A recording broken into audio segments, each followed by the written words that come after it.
I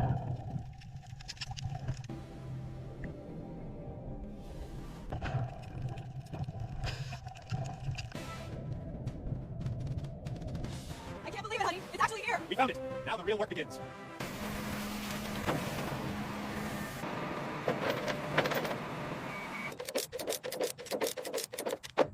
Look at that rust.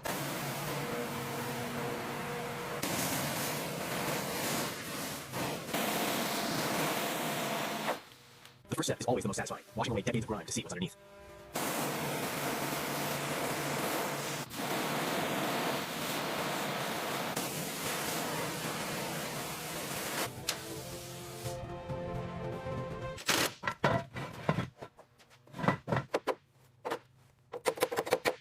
Just gotta put some muscle into it. Yeah, hear that crack? We are in business.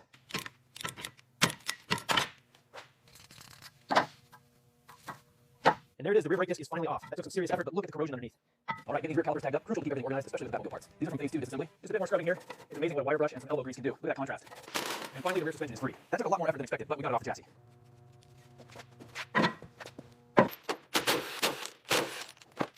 Got the last bolt off. Okay, easy now. Bring the cart down.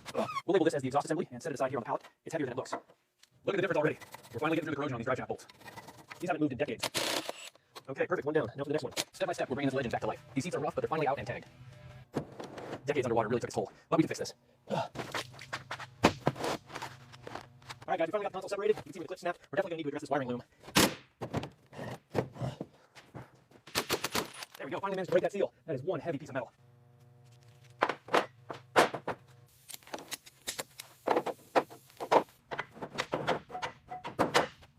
All right, the first step is getting these fuel tank straps off. These bolts are completely seized, so we're hitting it with the impact gun. All right, that is finally out of there.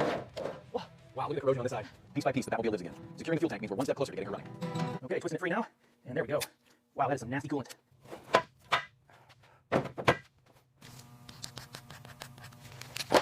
The engine harness was fused with decades of grime. Taking the time to unplug each sensor sequentially is crucial before we can finally pull the motor.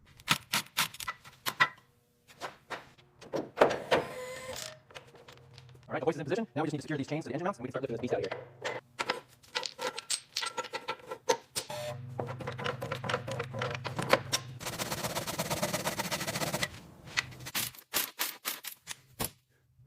And that should be it. Fully clear. Perfect. What a relief to finally have it out.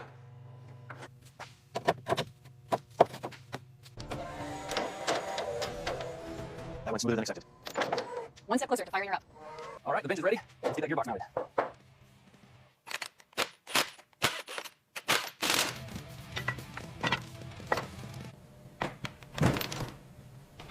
And that is perfectly balanced.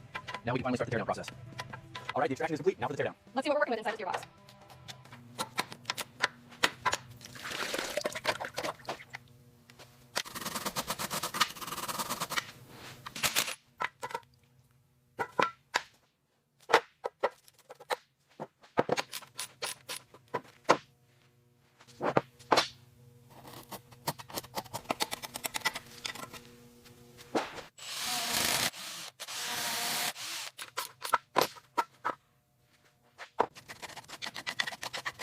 This is the cylinder head plug. I'm just labeling these caps now, F here, and then 1, 2, 3, and 4, so we don't mix them up when they come off.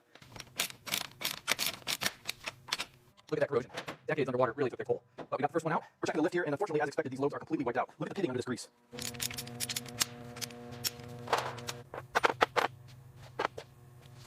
All right, making sure we mark these caps 1 and 2 so they go back in the correct orientation. All right, let's get these main caps off. This first one is always the tightest.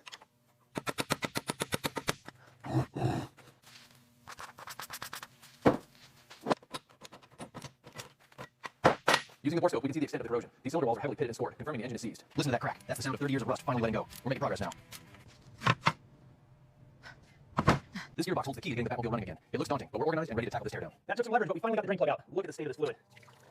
Look at the state of that. That is some seriously thick, degraded gear oil. It's almost like syrup.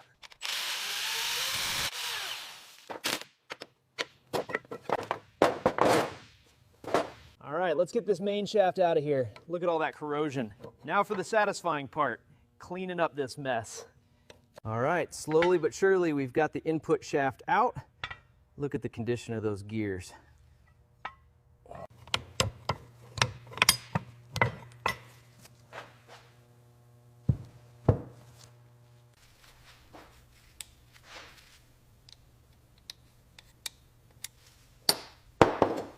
Step 5 of the teardown is complete.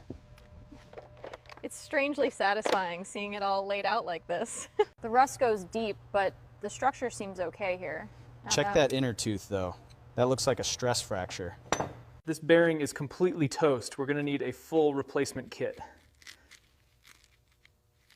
All right, let's check these shift forks. We're looking for any signs of bending or excessive wear on the pads.